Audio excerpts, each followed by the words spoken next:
ফেরেশতারা গিরা কুলে তারাও জান বের করে, যারা ডুব দিয়ে গিয়া যান উপরে আনে তারাও জান বের করে। তবে দুইটা দুই রকম, অনেক বেশ কম। বেলুনের দিক দেখছেন নি? বেলুন ফুলে কেমনে বেলুন উড়াউড়ি করে, ভিতরে হাওয়া, ভিতরে কি বাতাস। প্রত্যেকটা মানুষ আমরা যারা আছি আমাদের এই গলার নিচে এরকম বেলুনের গলার মতো একটা গিরা দেওয়া আছে। যেই দিন দুনিয়ার জমিন থেকে বিদায় হবে মুমিন মুসলমান, আল্লাহর ফেরেশতা তোমারে হালকা একটা চাপ দিবে। চাপটা কেন? বেলুনের গিরাটাও যদি খুলতে হয়, গিরার একটু উপরে চাপ দিলে তারপরে গিরা খোলার সুযোগ হবে। চাপ না দিয়ে কি কেউ খুলতে পারবে? কারণ হলো গিরা দেওয়ার পর ওটা ভিতরে ঢুকে যায়, চাপ দিলে পরে বাইর হবে, এরপরে খোলা যাবে। আল্লাহর ফেরেশতাও চাপ দেন। আল্লাহর পয়গম্বর বলেন, শুনো, এই যে সামান্য একটু চাপ, ফেরেশতা দাম বের করার সময়, সকরাতের সময় সামান্য যে একটু চাপ, ওই চাপটা কেমন ভারী হবে জানোনি? উহুদ পাহাড় বুকের উপর রাখলে যেমন। কিন্তু মহান আল্লাহর পক্ষ থেকে বান্দাকে সেভ করা হবে। আমার আপনার নবীর সাথে আল্লাহ বলেন, দোস্ত, আপনার উম্মতদেরকে আমি আল্লাহর হেফাজতে নিয়ে গেলাম। আপনার উম্মত যদি মুমিন হয়,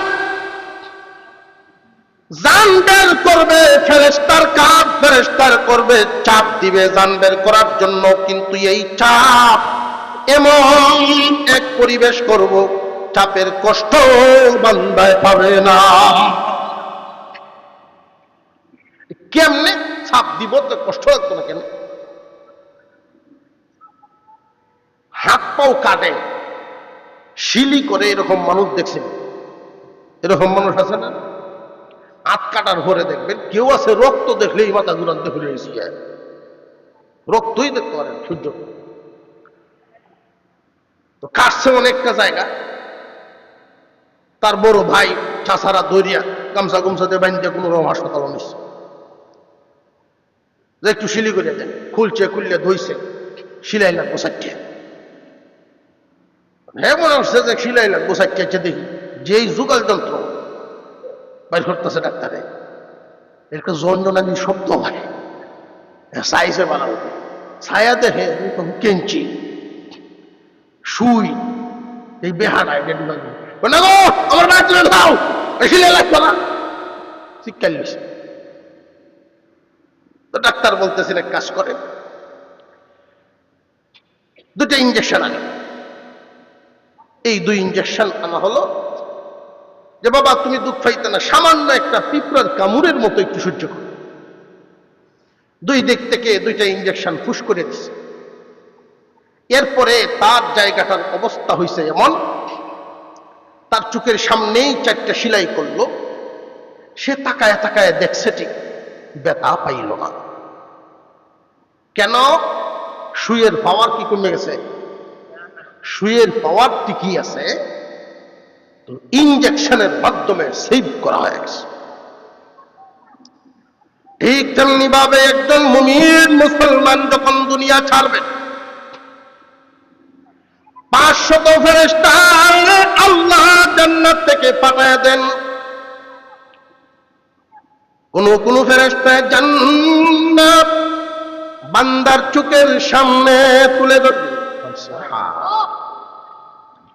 জান্নাত যখন চোখের সামনে ভাসবে, জান্নাত অপলক নজরে তাকায় দেখতে থাকে, আত্মা পাগল হয়ে যাবে কোন সময়ে বের হইবে।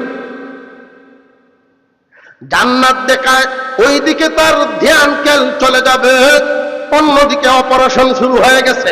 বান্দায় জান্নাত দেখায় লিপ্ত থাকবে, জান কবজ হইয়া যাবে, চাপ দিবে, চাপের কষ্ট লাগবে না।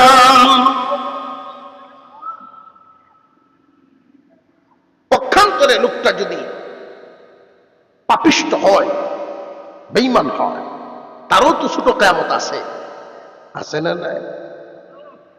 পাপিষ্ঠদের জান বের করা হবে, 500 ফেরেশতা আসবে জাহান্নাম থেকে। এদের সুরত কিন্তু আগের দলের মতো না, চেহারা হবে বিশ্রী, গায়ের পশম গুলো হবে মহিষের পশমের মতো, নাকের শ্বাস আকাশের দেওয়া যেমনে ডাকে বজ্রপাতের মতো নাকের শ্বাস, চোখগুলো থাকবে অগ্নিবর্ণ, মাথার চুল এতটাই লম্বা, পা পর্যন্ত লম্বা। 500 ফেরেশতা তার চতুর্দিকে ঘেরাও করবে, দেইকাই চিৎকার চিৎকার, না বের হব না। আত্মা তার ভিতরেই দৌড়াদৌড়ি শুরু করে দিবে, আত্মায় দৌড়াদৌড়ি করবে। আল্লাহ তো ফেরেশতা বানাইয়ে রাখছেন ডুব দিয়া আত্মা বের করা। আত্মা সারা শরীরে দৌড়ায়, বের হবে না। দুনিয়া থেকে আমি বিদায় হয়ে কোথায় যাব? ফেরেশতারাই উচ্চ সুরে বলতে থাকে, না ফরমান, তোমার নামেও আল্লাহ একটা জান্নাত বানাইছিলেন, কিন্তু আল্লাহর কথায় চলো নাই, নিজে নিজের কথায় চলছ, যে কারণে ওই জান্নাত তোমার আর নসিব হবে না, তোমার ঠিকানা হবে জাহান্নাম। জাহান্নামের চিত্র দেখাই বান্দা বড় পেরেশান, বের হইতে চাইবে না, বডির ভিতরেই দৌড়াদৌড়ি শুরু করে দিবে। বডির ভিতরে দৌড়িয়াও এমন এক জায়গায় গিয়ে লুকাইবে যেন তুকায়া না খুঁজে আর না পায়। কিন্তু আল্লাহ ফেরেশতা বানাইছেন এক ডুব দিয়া বের করবেন। যেমন শালুক তুলা, কেউ দেখছেননি? শালুক তুলা দেখছেন? আমাদের দেশে বর্ষাকালে গভীর জলে থাকতো, যেখানে ডুবা ডাবা, শালুকের গাছের যে পাতাটা, ওই পাতাটা কি পানির নিচে না পানির? আর শালুক পানির নিচে। শালিক পানির নিচে না, শালুক থাকে মাটির নিচে। যে ব্যক্তি শালুক তুলে আগেই নিশানা ঠিক করে, পাতা দইরাই নিশানা ঠিক করিয়া এক ডুব, একবার এক ডুব দিয়া এক দরা অর্ধেক সিরে থইয়া আবার আর এক ডুব, এরকম না, এক দরা। শালুকের জ্বর কম না অনেক, এক টান দিবে সব জ্বর ছিঁড়ে ফেলবে। ঠিক তেমনি ভাবে আমার ফেরেশতা বানায় রাখছি। আল্লাহ বলেন, পাপিষ্ঠ রে, তুমি ডুব দিয়া লুকাইবা কোথায়? ফেরেশতা ডুব দিয়া তোমার আত্মা ধরে যখন টান দিবে, তখন তোমার নারী বুড়ি সমস্ত রোগ, 336টা রোগ এক টানে চিরে ফেলবে।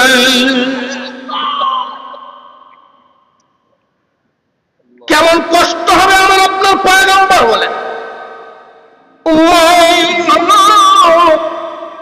চলন যদি ভালো হয় মরণ ভালো হবে, আর চলন যদি ভালো না হয় মরণ ভালো হবে না। মরণ কারণ এই কষ্টের মরণটা বুঝাইতে গিয়ে নবীজি বলেন, জবাই ছাড়া জীবিত একটা প্রাণীর চামড়া যদি চিলানো হয় কি পরিমাণ কষ্ট হবে, ইয়ার চাইতে দ্বিগুণ পরিমাণ কষ্ট দিয়া জান বের করা হবে। ছোট কিয়ামতের এই হালত, খুব সাবধান। চলন যদি ভালো হয় মরণ ভালো হবে। চলন ভালো করুন কেমনে? ওয়াজ নসিহতে আসলাম, কিছু একটা তো লইয়া যাইতাম। আমরা অনেক সময় অজুহাত দেই। অজুহাত কিসের অজুহাত? হুজুর নামাজ কালাম পড়লাম হয়, কিন্তু কামের লেগে হরিনি। আছে না নাই? যে হুজুর যেই ব্যবসা বাণিজ্য করি বুঝি কিছু ছয় নয় আছে, এটা না করলে চলেও না। আমরা কাছ থেকে আবার মতামত নিত চায়, না করলে চলেও না। অর্থাৎ আমরা কইয়া দিতাম, খেতে কি করবে আছে করে লাগে, তো তোরা যাইজি ভাই লাগে যাইজি। জানিয়া রাখবেন, প্রত্যেকটা মানুষের কর্ম কিন্তু এক না। এক একজনের আলাদা আলাদা কর্ম, আলাদা আলাদা বিভাগ। আমরা সব এক পরিচয়ের মানুষ, একটা পরিচয়, আমরা মুসলমান, ধর্ম আমাদের ইসলাম। যে যে বিভাগে কর্ম করি না কেন, প্রত্যেকটা কর্মের বিধিবিধান ইসলামে আছে না নাই? কেউ গৃহস্থী করেন, কেউ ব্যবসা করেন, কেউ চাকরি করেন, কেউ ছোট ব্যবসা, কেউ বড় ব্যবসা, যে যে কর্ম করেন, কেউ কেউ রাজনীতি করেন, অর্থাৎ যে যে পেশায় আছেন, প্রত্যেকের কর্মকে ধর্মের রঙে রঙে দেন। কর্মরে আপনি ধর্ম বানায় নেন, আপনি সফল। ধর্ম খোঁজার জন্য আমরা যাই শুক্রবারে একদিন মসজিদে, শুক্রবারে একদিন কিছুক্ষণ মসজিদে থাইকা মসজিদের ধর্ম মসজিদের থইয়া ঘরে বাইনি, দুহানো ধর্ম নেই। এটা কি সফল জীবন না বিফল? মসজিদের ভিতরে আমরা এই জিন্দিগি যে হায়াত, এই হায়াতে জিন্দিগির সময়টা, হায়াতটা কি মসজিদের ভিতরে কাটাই বেশি না বাহিরে বেশি? বাহিরে অনেক বেশি। রে বান্দা বান্দি, সংসার করবা এটা ধর্মে মেনে কর। খানা খাইবা, ঘুমাইবা, গোসল করবা, প্রত্যেকটার বিধিবিধান ধর্মে আছে না নাই? পদ্ধতি বলা আছে, ব্যবসার পদ্ধতি বলা আছে, গৃহস্থীর পদ্ধতি বলা আছে, চাকরি বাকরির পদ্ধতি বলা আছে, রাজনীতির পদ্ধতি বলা আছে, মায়ামাতব্বরির পদ্ধতি বলা আছে। সব বিভাগের পদ্ধতি তোমার ধর্মে আছে। তোমরা এমন একটা ধর্ম পাইছো, দ্বীন ইসলাম, এমন একটা ধর্ম পাইছো, ওই ধর্ম মেনে চলো। যদি বান্দা এই ধর্ম মেনে চলতে পারো, বান্দা রে, তোমার এই কর্মটাই ধর্ম হবে, ধর্মই তোমার কর্ম হয়ে যাবে। তাহলে জিন্দেগি সফল। কেমন সফল? চলন ভালো হয়ে যাবে, মরণ, কবর, হাসর, মিজান সব ভালো হবে।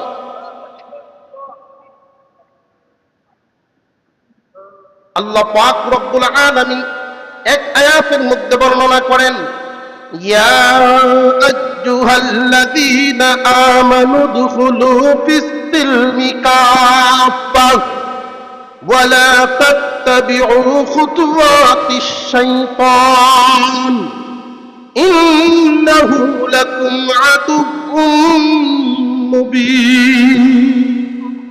আল্লাহ বলেন, হে ঈমানওয়ালা, হে মুমিনরা, পরিপূর্ণভাবে ইসলামের ভিতরে ঢুকো। ইসলামের ভিতরে পরিপূর্ণভাবে ঢুকো। মসজিদে গেলে ইসলাম আছে, বাহিরে তো নাই। আমরা এখানে যারা আছি, ইসলামের বিধিবিধানগুলো শুধু কি কোন এক জায়গায় এক সাইডে আছে আর এক সাইডে নাই, এমন হইলে চলবে? যেহেতু বিধিবিধান আল্লাহর এবং রসুলের পক্ষ থেকে দেওয়া আছে, সব জায়গায় ইসলামের বিধানটা যদি পালন করতে পারি, কর্মটাই আমার ধর্ম হয়ে যায়, কর্মটাই ধর্ম হয়ে যায়।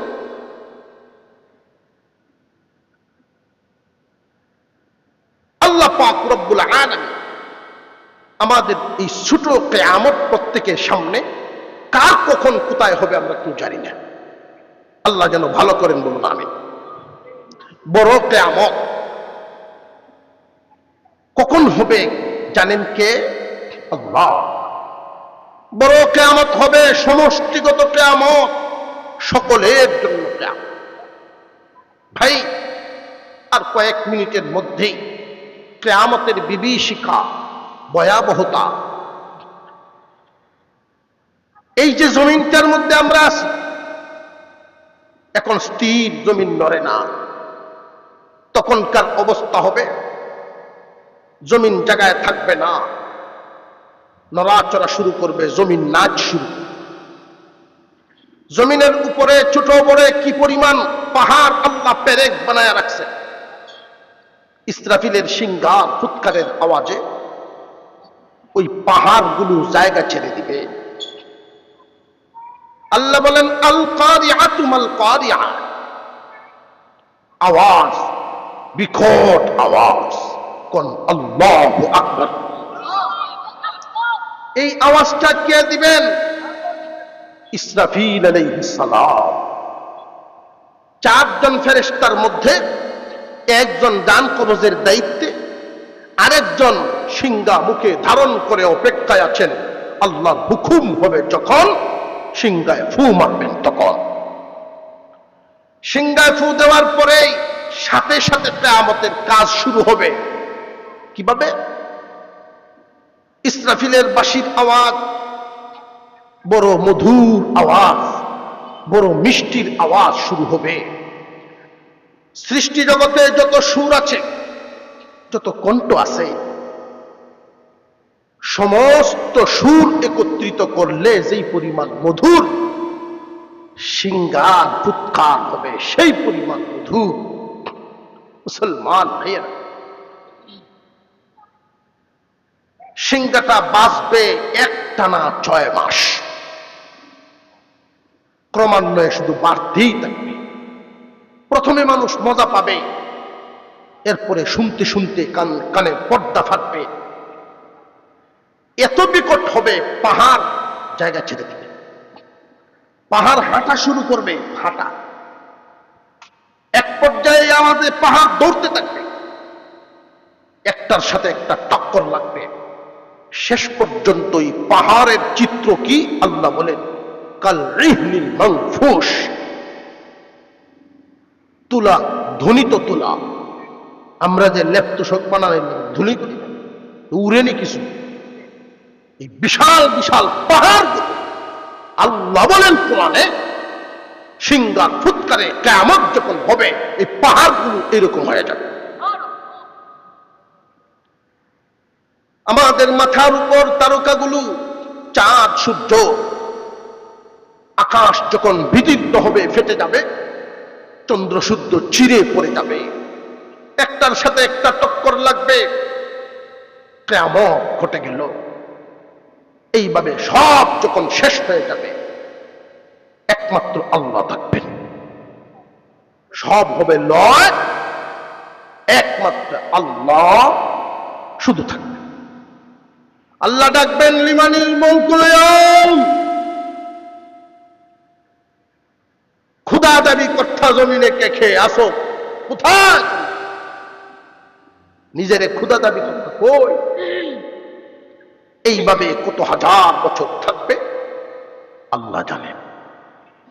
মহান আল্লাহ যখন আবার ইচ্ছা করবেন, আবার মানুষগুলোকে জাগ্রত করবেন। ইসরাফিল আলাইহিস সালামকে উনি সৃষ্টি করে মুখে সিংহা ধারণ করে বলবেন, ইসরাফিল সিংহায় ফু দাও। এর আগে মুষলধারে একটানা 40 বছর পর্যন্ত বৃষ্টি হবে। এই 40 বছর একটানা বৃষ্টি হয়ে জমিনটা হবে উর্বর। কোন বালুকণাতে, কোন মাটিতে কার লাশ কিভাবে মিশেছে, হাড়গুলো কোথায় মিশেছে, একটা হাড় আর একটা হাড়ের সাথে জোড়া লাগতে থাকবে। মানুষের বডিটা মাটির থেকেই আল্লাহর হুকুমেই উঠে দাঁড়াবে। জমিনের জ্বালা যেইভাবে বাইন করলে জ্বালা যেমনে উঠে, হাসরের মাঠে মানুষ ওই দিন সেভাবে উঠবে। সিংহার ফুৎকার আওয়াজ, মানুষ উঠতে থাকবে, হাসরের মাঠ কায়েম হবে। ওই দিনের হাসরের মাঠ কায়েম হলো। ইসরাফিলের সিংহাটার ফু কয়বার দিলেন? 2 বার। একবার সব লন্ডভন্ড সাঁতার সব শেষ, আবার ইসরাফিলকে আল্লাহ জিন্দা করে ফু দেওয়াইলেন। হাসরের মাঠ কায়েম হল, মানুষ দাঁড়াইল।